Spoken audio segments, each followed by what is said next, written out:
শ্রাবণ মাসে দেবাদিদেব মহাদেব কোন তিনটি রাশির উপর কৃপা দৃষ্টি দেবেন? আমরা সকলেই জানি এই শ্রাবণ মাস দেবাদিদেব মহাদেবের মাস। এই মাসে মহাদেব প্রত্যেকটা মানুষের উপরে কৃপা করেন, বিশেষ করে তিনটি রাশির উপরে বেশি কৃপা করবেন।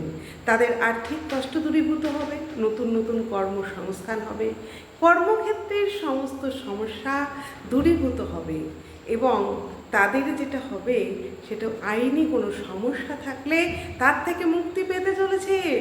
আর যেটা হচ্ছে সেটা হচ্ছে নাম, যশ, খ্যাতি, প্রতিপত্তি, সন্তান সুখ, বিবাহ যাদের হচ্ছিল না তাদের বিবাহ হয়ে যাবে। এরা কোন তিনটি রাশি, কোন তিন সৌভাগ্যশালী রাশি যাদের উপর শনিদেব এই শ্রাবণে প্রচুর পরিমাণে চমক দেবে ভাগ্যে? তারা হচ্ছে বৃষ, মিথুন এবং কুম্ভ।